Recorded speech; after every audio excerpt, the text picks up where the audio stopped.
No ar, a Rádio da Legalidade.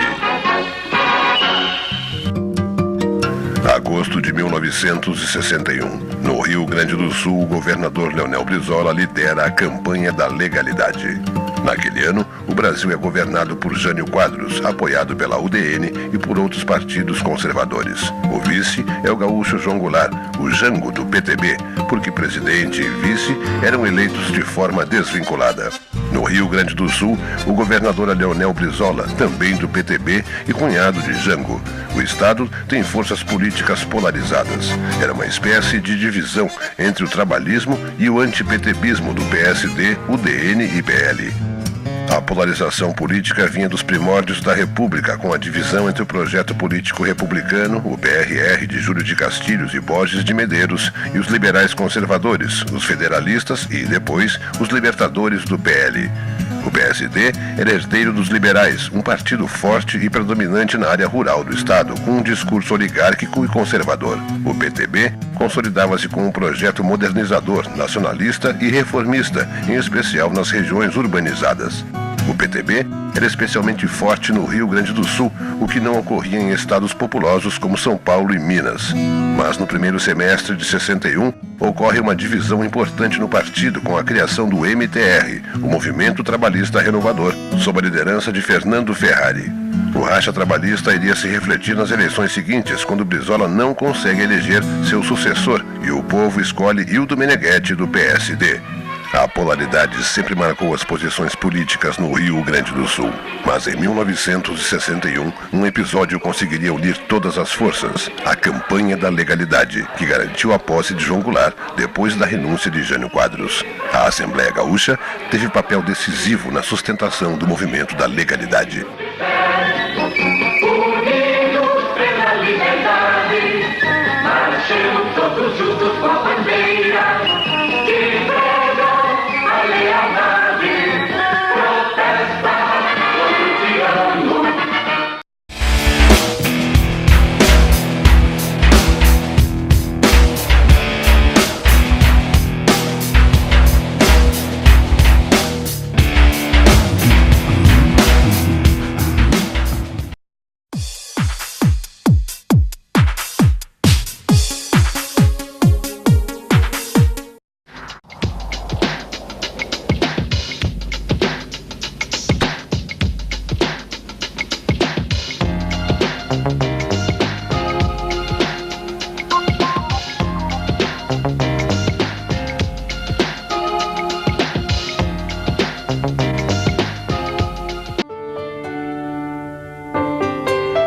Eu quero falar sobre a endometriose. É uma doença que é pouco conhecida, mas que atinge 10 milhões de brasileiras e é responsável pela infertilidade de até metade das mulheres em idade para ter filhos, ou seja, entre 15 e 45 anos de idade.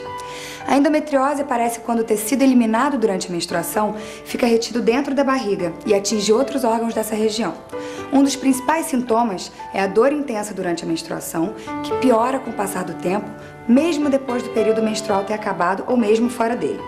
Se nesse período a dor piora quando você vai ao banheiro ou se você sente dores profundas durante as relações sexuais, também pode ser endometriose. Ao sentir alguns desses sintomas, procure uma orientação especializada, porque a endometriose deve ser diagnosticada e tratada o mais rápido possível.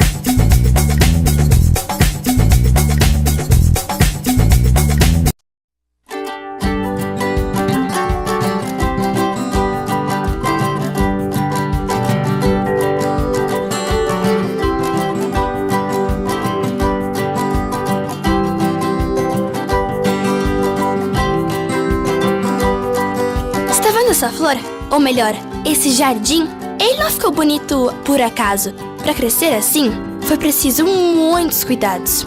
Florzinhas precisam de água, luz e carinho. E não por um dia ou dois, mas sim pelo ano inteiro. É isso que a Santa Zita de Luca faz há mais de 30 anos. Ela cuida, ensina e auxilia na educação e desenvolvimento de centenas de crianças e adolescentes. E com sua ajuda, pode crescer ainda mais. Acesse www.santazitadeluca.org e faça sua doação. Nossas florzinhas agradecem. Obrigado!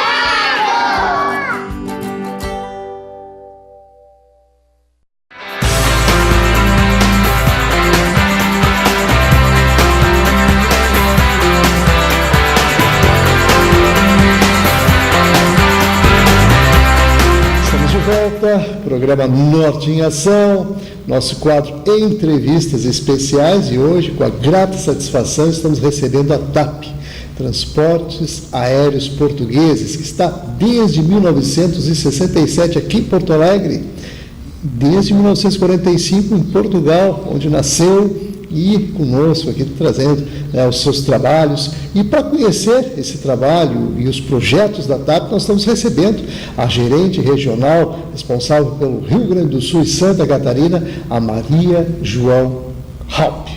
Tudo bom? Tudo ótimo. Obrigada pela oportunidade. É um privilégio estar aqui com vocês. Nós aqui agradecemos, com certeza.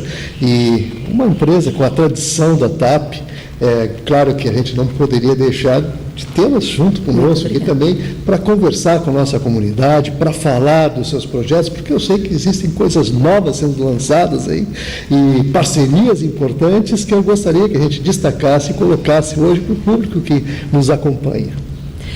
É um prazer estar com vocês aqui. Nós temos, este ano é um ano muito especial para a TAP em Porto Alegre, porque a partir do dia 12 de junho fechamos um mês de operação, começou o voo direto de Porto Alegre a Lisboa. É um voo inédito dentro do mercado de Porto Alegre, nunca se fez isso antes. Houve outras, digamos assim, outras variantes com escalas ou com conexões, mas nunca um voo direto, e tem sido uma aposta que se provou além da nossa expectativa. Nós tínhamos uma expectativa de que funcionaria bem, mas ele foi além disso. Ele realmente está funcionando muito bem, com um nível de ocupação a bordo de 95% nesse primeiro mês de operação. Então, isso para nós é muito gratificante. É um trabalho que foi construído desde 1967 por todos os gerentes e todos os funcionários e todos os colegas que construíram essa base. Então, assim, acho que é uma vitória para todos nós. E é muito bom estar respondendo por isso agora. Realmente, nós ficamos contentes também nesse sentido, porque, na verdade, ter essa conexão com Portugal, nós que temos essa origem, tá? Então, claro que facilite não só esse deslocamento e... Claro que isso também faz com que as pessoas tenham essa oportunidade maior de estreitar relações. Isso é algo que a gente sistematicamente procura fazer para que a gente, inclusive, cresça, né? Porque essa cultura que está enraizada aqui, claro que se defrontando e tendo essa possibilidade de interagir mais, com certeza, isso nos traz um aporte muito importante. Mas, nesse sentido, Maria João, eu gostaria, claro, de aproveitar, claro que você falou agora dessas novidades que estão sendo, desse voo direto para Portugal, mas vocês também têm outros tipos de trabalho que estão desenvolvendo aqui com projetos especiais em termos de parcerias. Então, Maria João, eu gostaria agora que a gente falasse dessas parcerias, dessa proposta, que isso representa o nosso público consumidor gaúcho. Eu vou fazer um breve histórico, assim, como é que a TAP, de companhia de bandeira que ela é, nós representamos Portugal, somos uma empresa neste momento 100% estatal, como é que ela se transforma de uma companhia aérea setorizada de bandeira numa participante, por exemplo, uma das parcerias importantes que nós temos hoje é o fato de pertencer à Star Alliance. Nós fizemos a adesão, protocolo de adesão à Star Alliance em 2004 e finalizamos o processo dia 14 de março de 2005, quando nós completamos 60 anos de companhia. O fato de pertencer, por exemplo, à Star Alliance, que é hoje, dentro do mundo da aviação, a principal aliança de companhias, as principais alianças do mundo, as mais importantes, estão dentro da Star Alliance, é um marco para a TAP na ampliação do seu papel como empresa, do seu crescimento e da sua visão estratégica de desenvolvimento. Então, isso foi crucial, isso tem se provado uma decisão extremamente acertada, a sinergia entre as companhias é enorme e o fato, por exemplo, da TAM ter também passado a fazer parte da Star Alliance prova a importância disso e o quanto nós, nesse sentido, fomos pioneiros nesta adesão. Então, assim, as grandes parcerias que nós procuramos hoje, por que a TAP veio para Porto Alegre em termos de voo, né, de voo Porto Alegre-Lisboa? É importante frisar que o Rio Grande do Sul é, dentro do Brasil, o terceiro mercado Europa. Nós rivalizamos com Minas Gerais, mas normalmente nós somos sempre o terceiro mercado, atrás apenas de São Paulo e Rio de Janeiro. Então, o fato da TAP estar aqui e a maneira como o voo foi além das expectativas é efetivamente uma resposta a um mercado que estava carente dessa função. E apesar de sermos uma companhia de bandeira e transportamos para Portugal, na realidade o nosso objetivo não é só Portugal. O que nós queremos é transformar Porto Alegre num centro de distribuição do Cone Sul, a Lisboa, que é outro centro de distribuição, que nós chamamos em aviação de hub. Nós queremos que Porto Alegre seja um hub de América do Sul e nós queremos transportar esses passageiros até o hub europeu, que é Lisboa, e dali para toda a Europa e, em função das parcerias que temos, para todo mundo, porque a gente pode fazer isso participando da Star Alliance. Já existem esses acordos, inclusive. Muito bem. E realmente isso é um diferencial importante, porque aí você fala na questão dos hubs, né? A conexão europeia, a conexão aqui com a América Latina, no caso. Claro, então, realmente, isso traz um diferencial muito importante, porque propicia, inclusive, essas ligações com uma frequência maior. E a frequência de voos, como tem acontecido e o que vocês estão disponibilizando, claro, que sempre atendendo a questão mercadológica. Claro.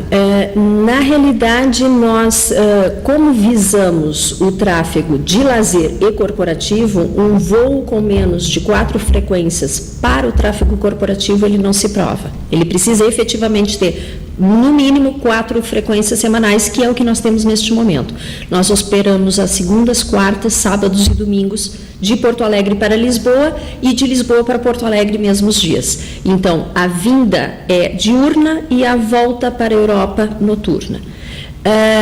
A resposta do mercado é extremamente positiva e, na realidade, a nossa expectativa é que esse voo passe a ser diário em algum momento, se efetivamente essas premissas se mantiverem em termos de ocupação. Essa é a nossa expectativa, é a minha expectativa como profissional da empresa e tenho certeza que nossa presidência e vice-presidência também esperam isso, porque inclusivamente são gaúchos, né? Então isso é outra coisa a dar uma força e digamos assim, um comprometimento emocional com toda essa operação que não se tinha em outras dimensões, né?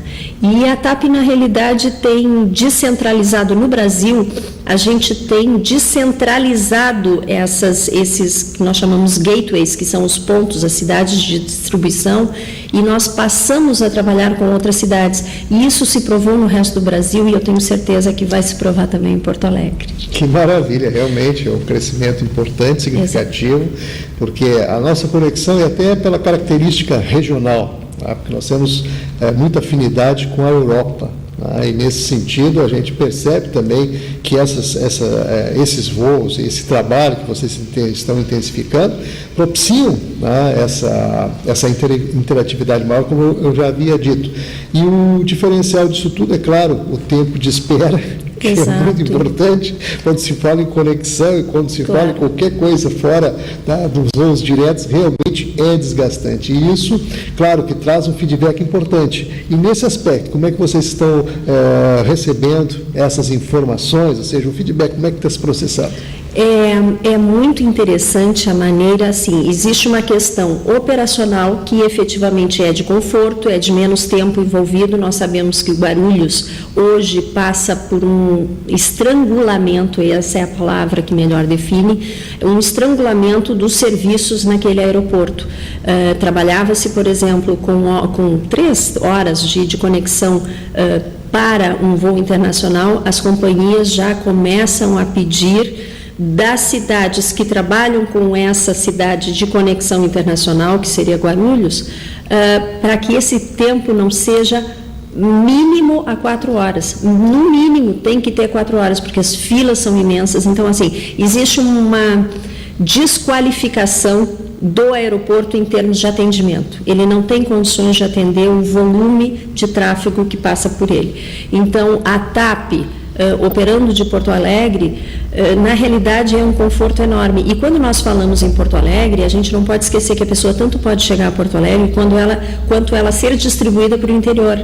Então, uma pessoa, por exemplo, que mora em Caxias, ela chegava a São Paulo, fazia a sua conexão, no caso de conexão TAP, fazia a sua conexão, chegava a Porto Alegre entre 10h30 e 11h30 da noite.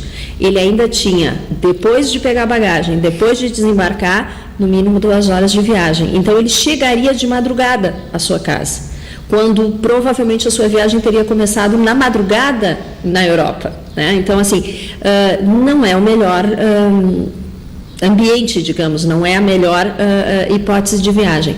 Hoje, essa mesma pessoa sai de manhã, se sair de Lisboa, 9h40 da manhã, ele está saindo de Lisboa, provavelmente às 10 horas, que ele não teria chegado ainda em Porto Alegre via um outro ponto de Brasil, ele está chegando na casa deles. Então, isso é um diferencial efetivo. Essa é a primeira questão, a questão operacional. Mas o que mais nos espantou e que foi uma grata surpresa foi o fato de que as pessoas, o rio-grandense, o gaúcho, ele abraçou e ele tomou para si esse voo. Então, além da questão estratégica operacional, existe um envolvimento emocional com essa companhia que propiciou a ele se diferenciar do resto do Brasil. Eles têm, e isso para eles, eu vejo assim, o carinho com que o passageiro passa a tratar a TAP, porque a TAP, de uma certa maneira, resgatou uma, vamos falar, dívida, não sei, com este mercado que é o terceiro e que ainda não tinha esse diferencial de atendimento em relação a um voo internacional. Então, isso para nós é muito gratificante, efetivamente gratificante. Além da questão operacional, além da questão rentável, além da questão comercial, passa por esse carinho, por essa incorporação da TAP a cidade de Porto Alegre, ao Rio Grande do Sul.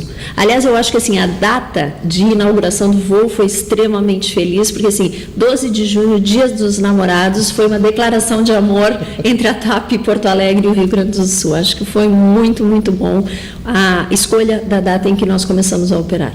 Que maravilha, realmente. Vamos agradecer aqui a participação da Maria João Halpe, ela que é gerente regional responsável aqui pelo Rio Grande do Sul, Santa Catarina, ou seja, o eixo sul, da TAP, Transportes Aéreos Portugueses, quem trouxe informações importantíssimas e, é claro, com aquele carinho que o gaúcho sempre espera, com serviços e imprimindo qualidade nesse serviço. Então fica aí nosso convite para você manter a sintonia, que num instante só a gente volta.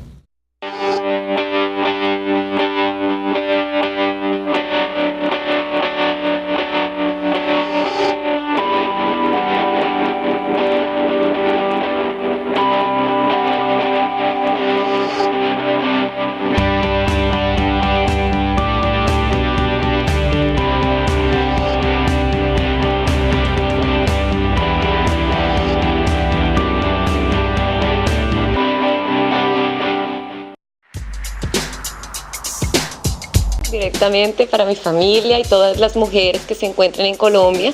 y que han muerto por cáncer de mama, especialmente Soraya, una cantante muy famosa, que infelizmente gracias a ella se pudo hablar de cáncer de mama en Colombia. Ahora aprovecho esta oportunidad y quiero invitarlos a todos ustedes para que asistan al canal 6 de la NET a nivel mundial, el programa Norte en Acción.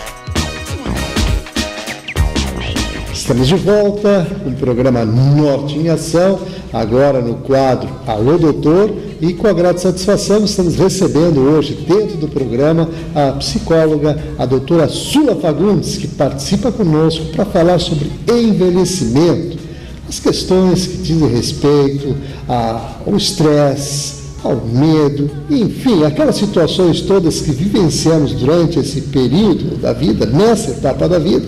E, é claro, ela traz dicas importantes aí e você, é claro, está convidado a manter a sintonia aí para acompanhar esta programação. Tudo bom, Sula? Muito obrigada pelo convite, pela oportunidade de falarmos sobre os aspectos psicológicos do envelhecimento, que é um assunto que tem aumentado a demanda, né, nos centros de saúde, consultórios, hospitais. É importante falarmos um pouco sobre isso. Não, sem dúvida nenhuma, inclusive há muitos questionamentos nesse sentido. Primeira coisa, como a pessoa se prepara para envelhecer? É uma pergunta que sempre está na pauta do dia, todo mundo pensa nisso, mas na verdade não leva muito a sério essa questão. Bom, primeiro é importante entendermos que o envelhecimento ele não acontece quando a gente completa 60 anos, né? É um processo que a gente constrói desde o momento que passa a existir.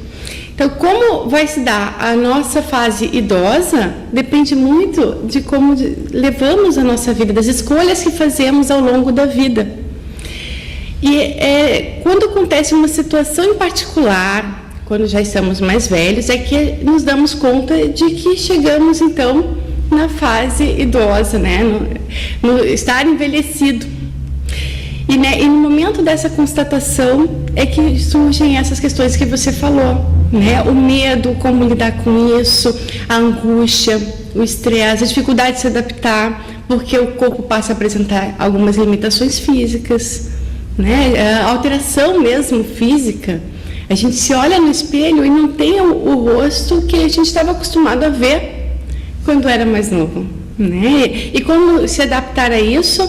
Se a mídia também evoca bastante a beleza, né, a questão estética. E esse é um processo que depende muito do autoconhecimento e do fortalecimento, principalmente da personalidade.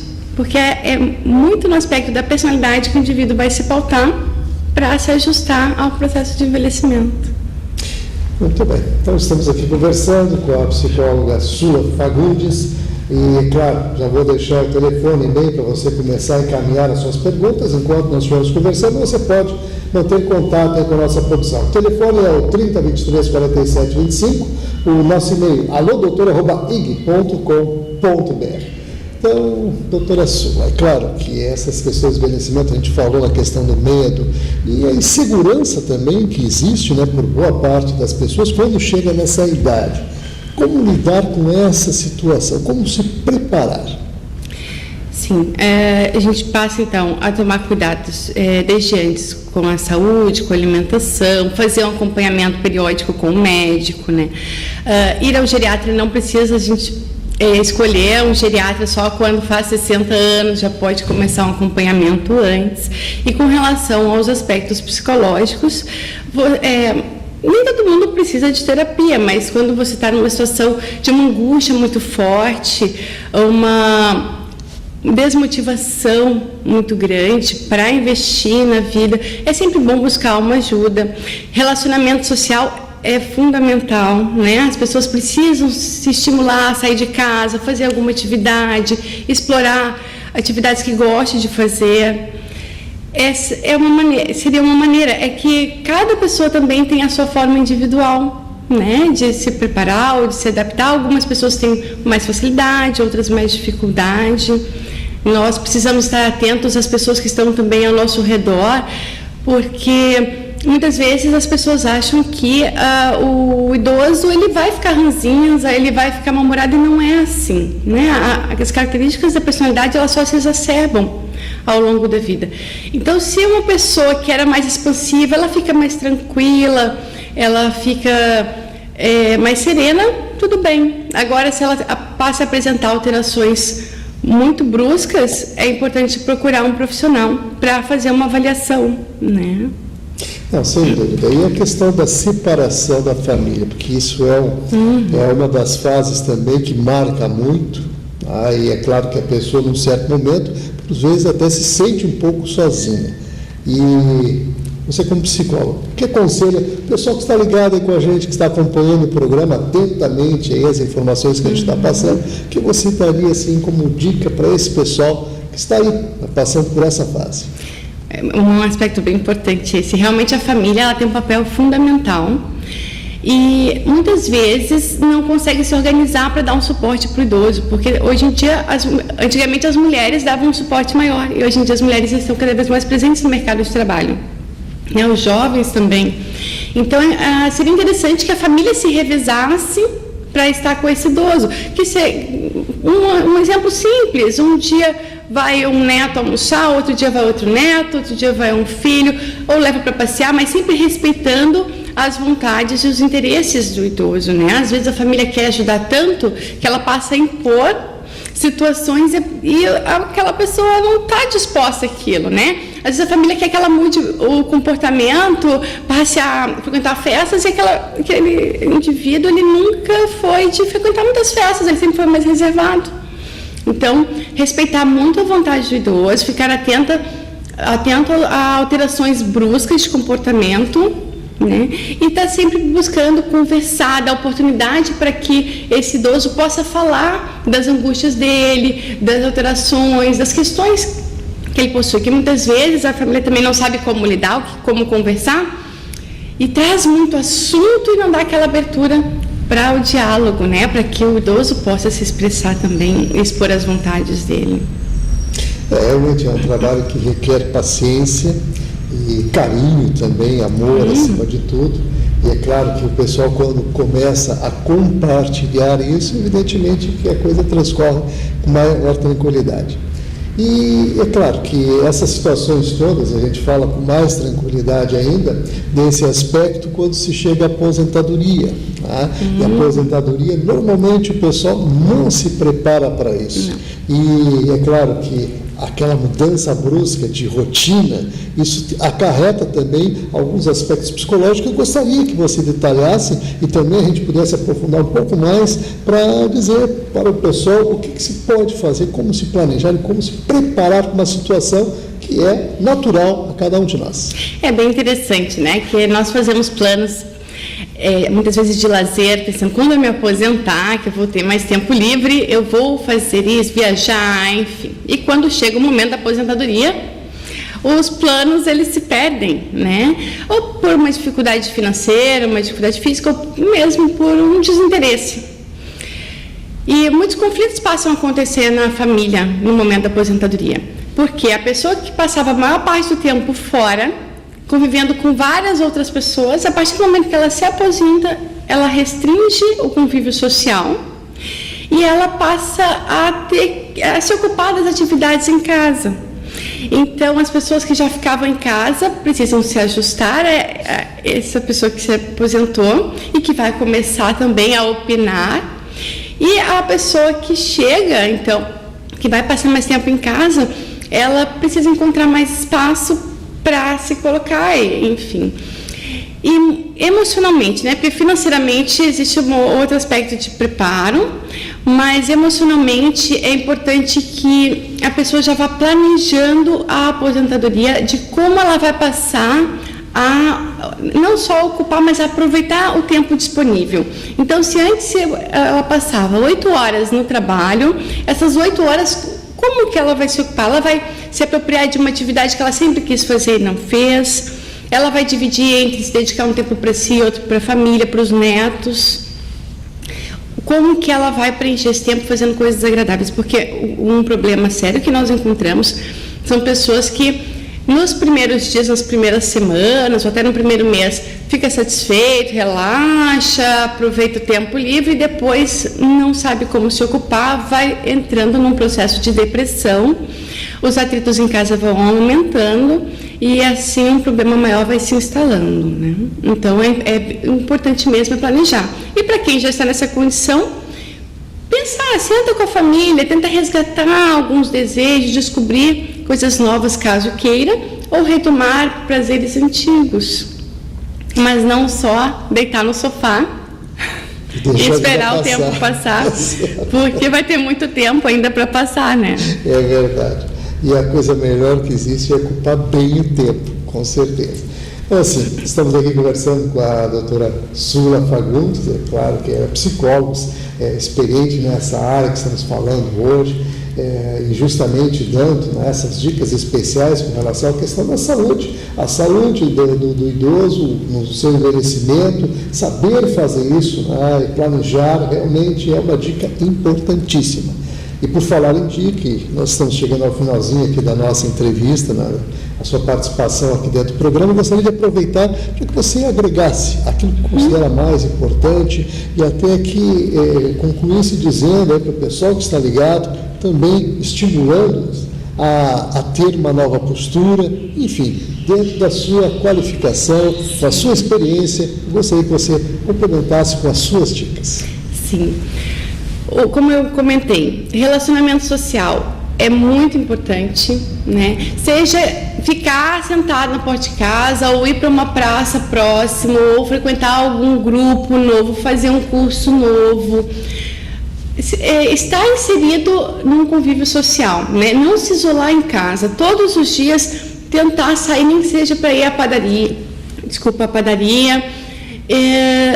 Se tiver nesse friozinho, a pessoa vai ficando mais na cama, tentar sair um pouco da cama, senta no sofá, procura um solzinho, muda de ambiente dentro de casa. As pessoas que têm dificuldade de locomoção, que pelo menos mudem de ambiente dentro de casa, ou que sentem, se for uma casa ou um apartamento, que sentem na porta para ver o movimento da rua. Atividade física para aqueles que podem, porque todos os idosos, assim, desde que não tem uma limitação muito severa física, eles podem praticar uma atividade física adaptada. E a atividade física, ela faz muito bem à saúde mental, não só à saúde física. Outras dicas... Bom, seria realmente explorar da sua personalidade, se respeitar e procurar fazer coisas que gosta, né? Não ir se desanimando, porque às vezes a gente vai deixando de lado porque não tinha aquele ritmo de antes e vai se acomodando numa situação que o isenta muito, né, do convívio social. Então, essas acho que são as dicas principais. Muito bem, então vamos agradecer aqui a participação da doutora Sula Fagundes, dentro do quadro Alô Doutor, trazendo informações hoje sobre as questões relacionadas ao envelhecimento e, é claro, sempre preocupado com a qualidade de vida, viver melhor, viver bem e viver de bem com a vida. Essa que é a dica mais importante, que ela contextualiza dentro dessa colocação que ela faz aqui dentro da sua participação no programa. Então, você que está ligado com a gente, fica aquele convite especial para manter a sintonia, que num instante só a gente volta.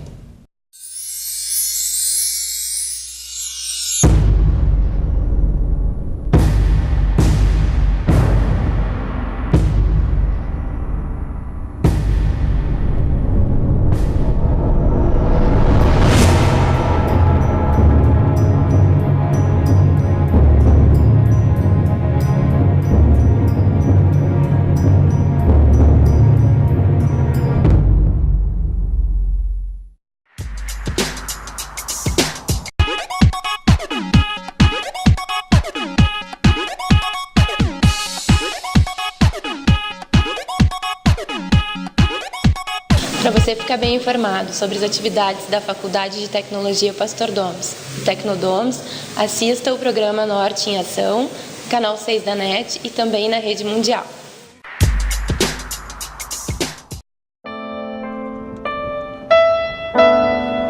Tio, dá uma moeda. Tia, tem um trocadinho? Tio, me dá um troquinho.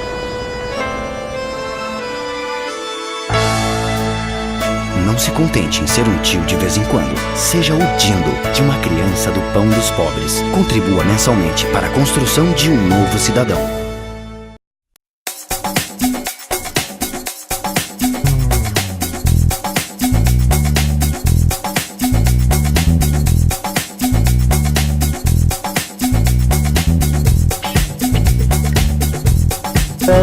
Programa Norte em Ação, quadro Educação. E agora, no programa de hoje, estamos recebendo o Centro de Ensino Médio Pastor Domes, Unidade Higienópolis. E com grande satisfação, participando aqui conosco, a professora Rosângela Markmann, ela que é coordenadora da área de língua alemã e também é orientadora educacional. Participa conosco para falar sobre o currículo bilíngue, um dos diferenciais da escola e que, é claro, ela traz informações desse projeto, enfim, de todo o trabalho que eles direcionam nesse sentido. Tudo bom? Tudo bem. Bem, o currículo bilíngue foi introduzido no Centro de Ensino Médio Pastor Domes há 20 anos, no ano de 1991, e o objetivo do currículo bilíngue é que os alunos saiam no ensino médio com uma proficiência muito boa na língua alemã, que eles possam, com o conhecimento linguístico que adquiriram na escola, estudar em uma universidade alemã. Então, para que os alunos atinjam esse nível linguístico, muitas atividades são realizadas. Como, por exemplo, na 8ª série, os alunos têm a oportunidade de participar de uma viagem de estudos à Alemanha, que é a primeira prova de fogo dos alunos, para ver se eles realmente conseguem se comunicar com as famílias alemãs. Naquele período, eles então passam 45 dias em casas de famílias e precisam utilizar diariamente a língua alemã. Toda vez que eles retornam da Alemanha, então eles comentam na escola, com as famílias, que realmente o aprendizado que eles tiveram na escola foi muito significativo, eles conseguiram se comunicar com as famílias, na escola, com os colegas. Então, a gente percebe que o ensino, vindo desde a educação infantil, tem para os alunos um significado muito grande.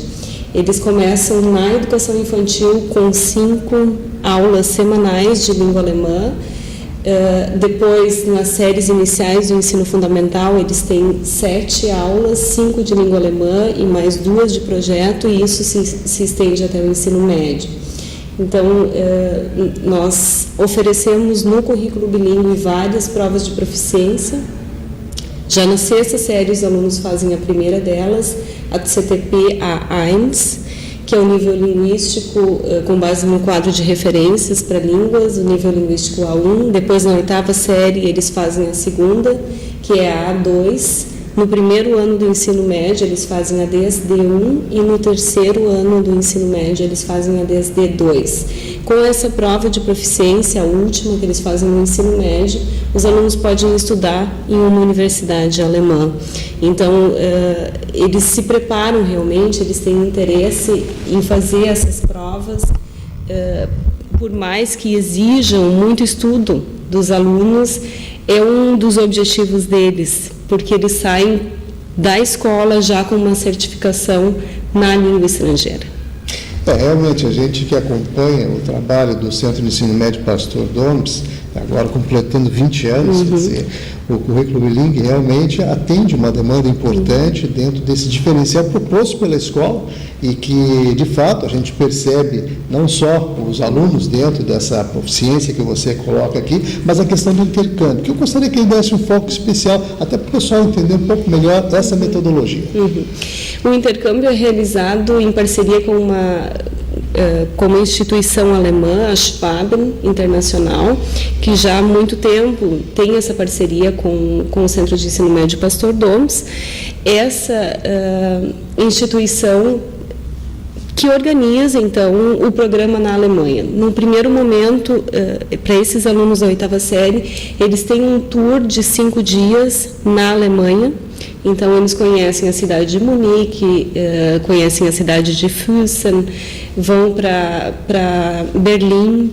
Então, num primeiro momento, eles têm esse tour inicial, 5 dias, todo o grupo reunido com os professores, e depois disso eles vão para Stuttgart. Em Stuttgart eles se dividem, então, e ficam nas famílias hospedeiras.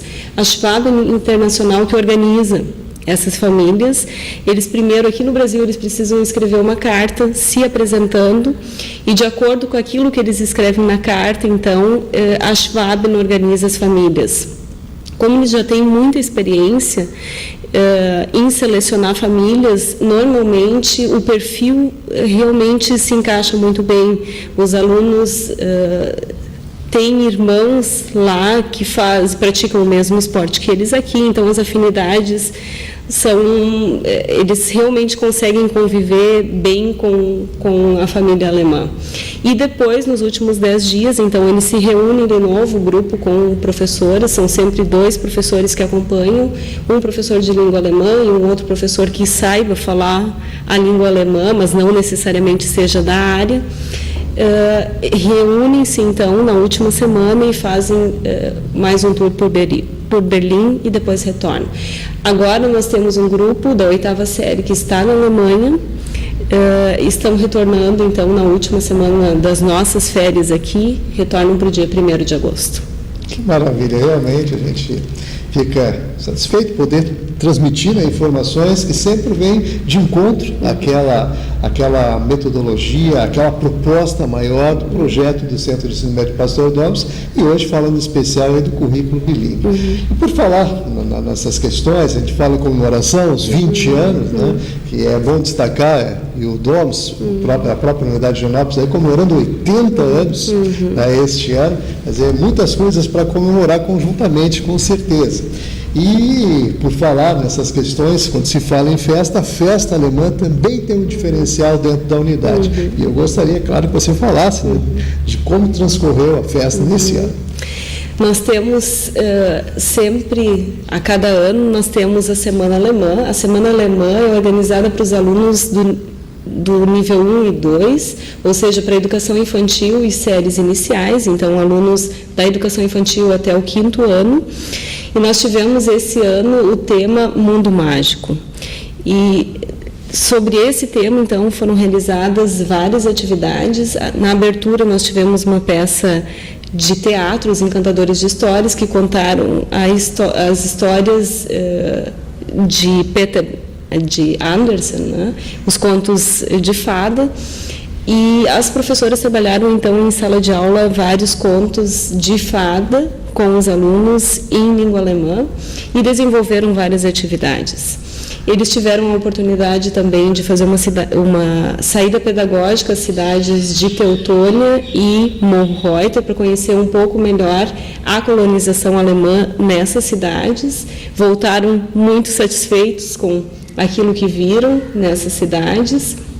Depois, na escola, também assistiram a vídeos, fizeram atividades esportivas, sempre tendo como tema principal o mundo mágico.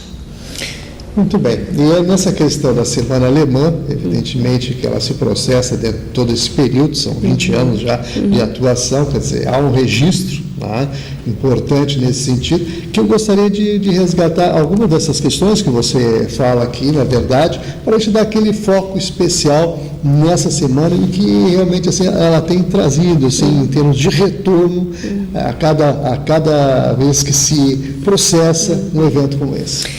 Na quinta-feira à noite nós tivemos o musical. Então, os alunos todos do currículo bilíngue fizeram parte desse musical e os pais foram convidados a assistir. a esse musical. E nós ficamos muito satisfeitos com o retorno que os pais nos dão, porque é um trabalho que vem sendo desenvolvido desde a educação infantil e os pais muitas vezes comentam que eles percebem em casa, as crianças chegam falando o que aprenderam em sala de aula, vêm fascinados para casa, empolgados, e isso nos alegra, porque a gente sabe que a produção sempre é mais lenta, os alunos conseguem compreender com mais facilidade, mas à medida que eles começam a produzir, a falar, isso é muito positivo. Então, esse retorno dos pais nos mostra que realmente o trabalho está dando resultado, e o musical, acho que foi assim realmente um momento muito, muito especial dessa Semana Alemã, porque mostrou um trabalho realizado também interdisciplinar, não só das professoras de língua alemã, mas também e principalmente da professora de música, a professora Soraya, que trabalhou com cada turma uma música específica. O tema era os músicos de Bremen-Stadtmusikanten, e em cima disso contaram a história dos músicos de Bremen, através do musical. Então, esse retorno dos pais, do que eles viram naquele momento, e também do retorno que as crianças dão em casa, para nós é muito positivo. E muito gratificante, com certeza. Muito bem, então vamos agradecer aqui a participação da professora Rosângela Magno, trazendo informações sobre a Semana Alemã, sobre o currículo bilíngue, esse diferencial do Centro de Ensino Médio Pastor. Vamos lembrar que a unidade de Higienópolis fica ali na Rua Américo Vespúcio 483, naquele quarteirão entre a Dom Pedro II e a Coronel Camisão, ali pertinho da Sojipa, quer dizer, fácil de você se localizar, no bairro Higienópolis. E o telefone, para você anotar na sua agenda e obter mais informações, é o 3357-3300. Para você que está ligado, fica aquele convite especial para manter a sintonia, que no instante só a gente volta. Imagine se você tivesse 95% de chance de encontrar o amor da sua vida. Seria ótimo! E se você tivesse 95% de chance de passar no vestibular? Como assim? Fica fácil. É tudo que eu quero. E se a sua chance de ganhar na Mega Sena fosse de 95%? Tudo isso! Adorei essa ideia! Faça a mamografia regularmente. A chance de curar um câncer de mama descoberto cedo é de 95%. Então, quero agradecer a você por estar sintonizado aí com a gente, Programa Norte em Ação, lembrando, onde produzimos os nossos programas aqui no Centro Espanhol, ele coloca à disposição da nossa comunidade os salões para grandes festas, grandes eventos. Então, se você pensar em casamento, formatura, enfim, pensou em comemorar, aqui no Centro Espanhol você encontra salões para promover e realizar esses grandes eventos. O endereço do Centro Espanhol, Travessa Sul, número 102, esquina com a Rua Portugal, no bairro Higienópolis, aqui em Porto Alegre. Quero lembrar também o telefone para você anotar na sua agenda, é o 3342-5990. Então, quero lembrar também que o programa termina, mas você pode continuar em contato aí com a nossa produção. O telefone para você fazer esse contato é o 3023-4725, o nosso e-mail alodoutor@ig.com.br e também o zonanorte@pop.com.br.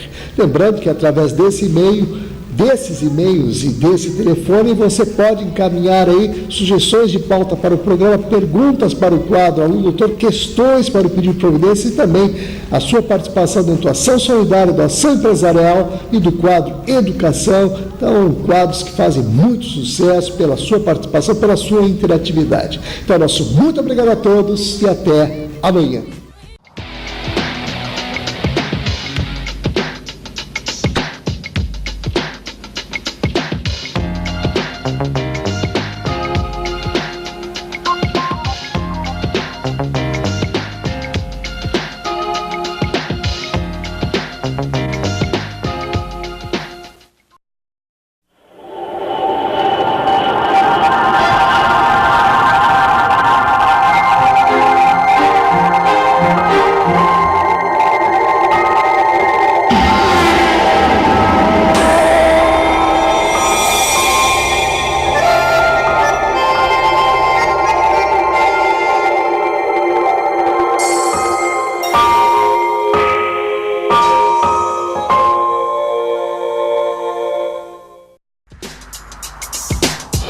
Deutsch. Sie reden Deutsch? Dann haben Sie eine Chance, noch mehr Deutsch zu hören. Im Kanal 6, in Netschi oder Mundial können Sie jederzeit Deutsch hören. Es gibt Interviews und Berichte, Hintergrundberichte, sehr interessant und alles auf Deutsch. Se você quiser saber mais sobre a saúde e bem-estar do seu animal de estimação, assista Norte em Ação.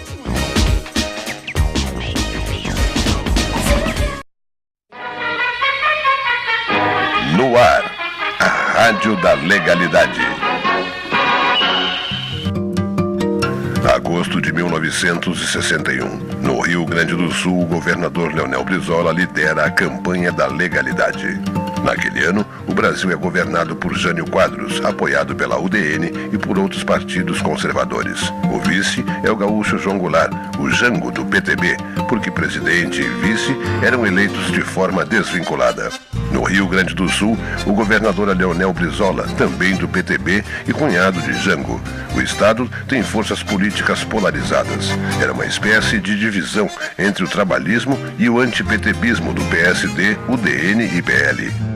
A polarização política vinha dos primórdios da República, com a divisão entre o projeto político republicano, o PRR de Júlio de Castilhos e Borges de Medeiros, e os liberais conservadores, os federalistas e, depois, os libertadores do PL.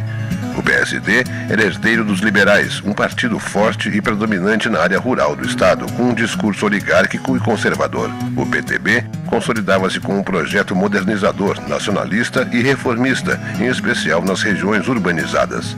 O PTB era especialmente forte no Rio Grande do Sul, o que não ocorria em estados populosos como São Paulo e Minas. Mas no primeiro semestre de 61, ocorre uma divisão importante no partido com a criação do MTR, o Movimento Trabalhista Renovador, sob a liderança de Fernando Ferrari.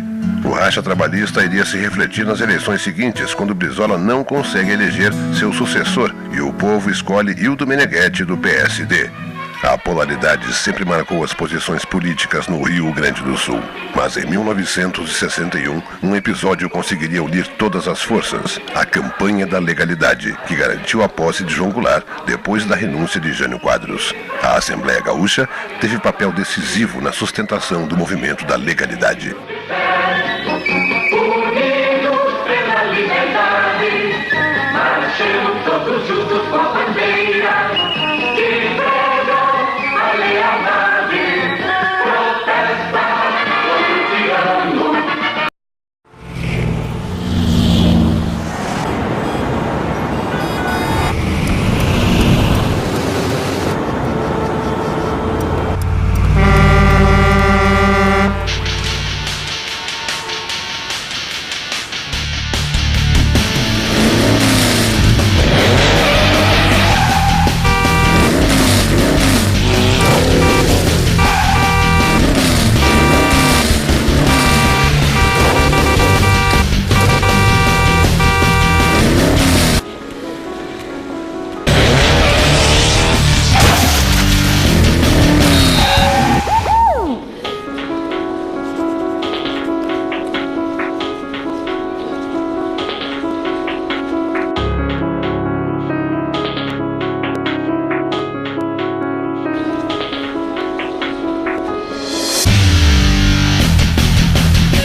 A ACD, através de doações e contribuições, oferece tratamento para 630 crianças com deficiência física, resgatando sua dignidade, autoestima e esperança. Infelizmente, ainda existem muitas outras crianças esperando por atendimento e uma vida melhor. E é nessa parte que entra você.